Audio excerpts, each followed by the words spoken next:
Presenting the transcription feature, Superman. Look, up in the sky. It's a bird. It's a plane. It's Superman. Yes, it's Superman, strange visitor from the planet Krypton, who came to Earth with powers and abilities far beyond those of mortal men. Superman who can leap tall buildings at a single bound, race a speeding bullet to its target, bend steel in his bare hands, and who, disguised as Clark Kent, mild-mannered reporter for a great metropolitan newspaper, fights a never-ending battle for truth and justice. But before we join Superman, listen. And now to our story. When Clark Kent tricked the Inca Indians into believing they had killed Perry White and the American engineer John Craig, he returned to the Inca palace and, slipping into the huge council chamber, hid behind a curtain on the balcony.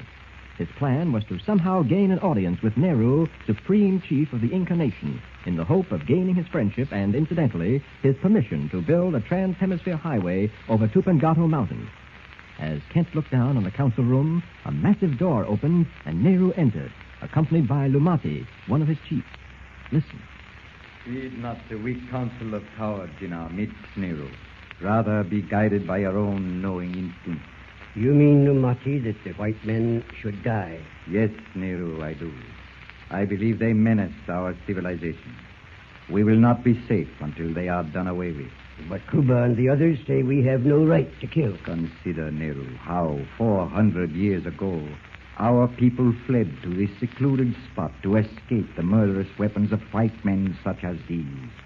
Think what will happen when their accursed road is built through our sacred mountain.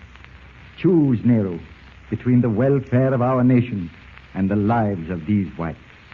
Your plea, Lumati, is a most eloquent one. My decree, then, stands. You mean... Yes, death to the whites. Death to all of them. I will summon the guards and order the execution. Wait, Nehru, ruler of the mighty Inca nation. Lumati, did you hear a voice speak out? Yes, I... Act not in haste, O Nehru. Hear me first. Who speaks thus? Where are you? It must be an evil god. No, Lumati. I am no evil god, but the spirit of peace and goodwill. If you speak the truth, why then do you not show yourself to us as a sign of faith? That I cannot do.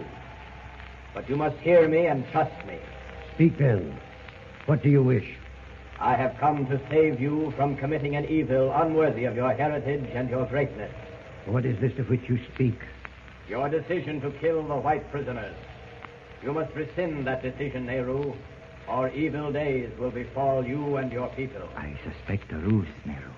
Heed not this unseen voice. Listen carefully, Nehru. In return for your release of the white prisoners, I will grant you one wish. Name it, Nehru. Nehru, listen to me. Be still, Lumati. Hear me, unseen voice. Can you grant us a river that flows by our hidden city?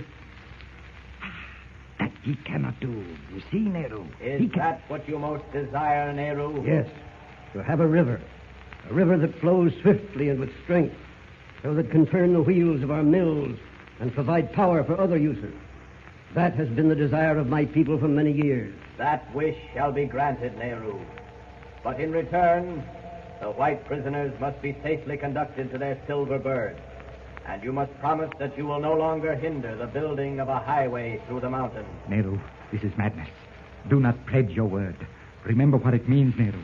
A road through our sacred mountain. The end of our ancient civilization. You are wrong, Lumati. Your civilization can continue in peace in this hidden valley, unmolested. What is your decision, Nehru? My decision is... Death to the whites. No, Lumati. I will pledge my word. No, Nehru, I implore you, no. I, Nehru, Supreme Chief of the Inca nation, have spoken. You have spoken well, O Chief. Nehru, this is a ruse. I tell you, that voice is coming from the balcony. Wait, I shall show you. It is one of the white men. Stay where you are, Lumati, if you value your life. Lumati, we have naught to lose. I will give you all voice until the sun rises on the morrow to accomplish the miracle of creating a river. If within that time you fail, all the whites shall perish. I accept, Nehru. Now you must do one thing. Disperse the guard in the courtyard so that I may be free to work this miracle unhampered. You see, Nehru, it is a trick. A trick to leave the palace unguarded so that... Enough, Lumati. Nero has given his word. The request to dismiss the guard is a reasonable one. Give the signal for dismissal. Strike the gong. Do as I say. Strike it.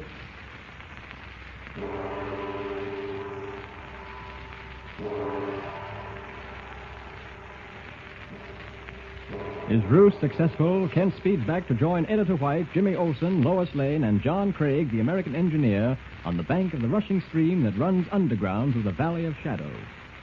With only a few hours in which to create a river for the Incas, Kent's responsibility is great. En route to rejoin his friends, he ponders. Shall he, as Superman, alone make quick work of accomplishing the miracle, or is it best to do it another way? Finally, he reaches a decision. Fearful lest in his haste he might create a river that would overflow the Inca city, Kent decides to enlist the engineering skill of John Craig. Returning to the riverbank, he finds Perry White and Lois both too exhausted to move. Leaving them to regain their strength, Kent, Jimmy, and Craig retrace the underground course of the river to the giant waterfall. Now, there's the waterfall straight ahead of us. Let's get this straight, Kent.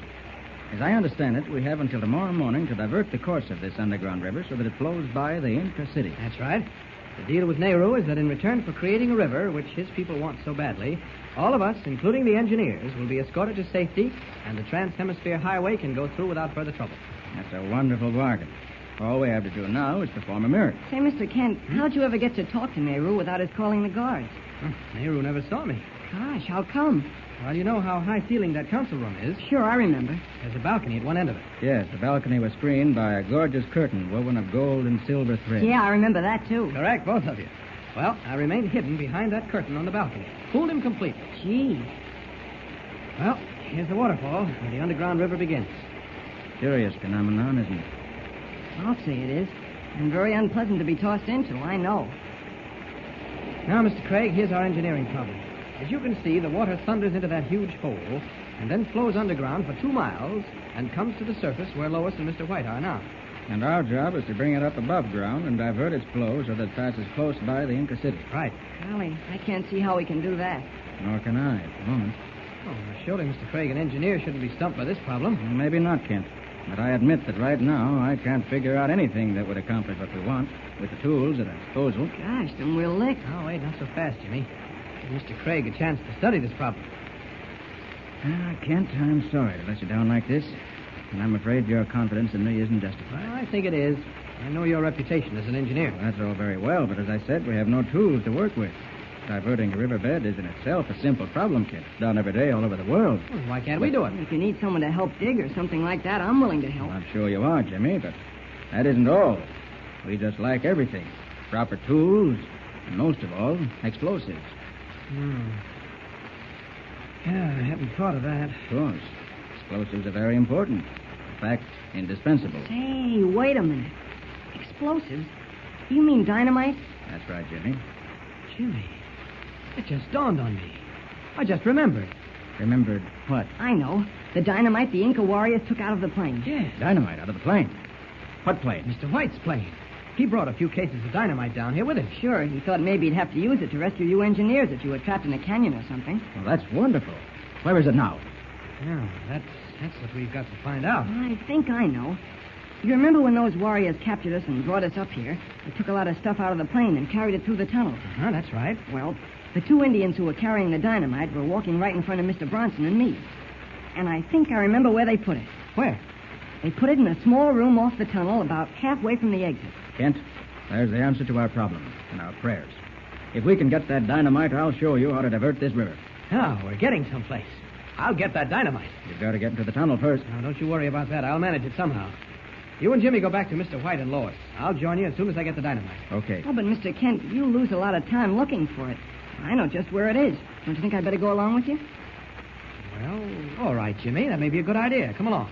See you later, Craig. Right. I'll be all set when you get back.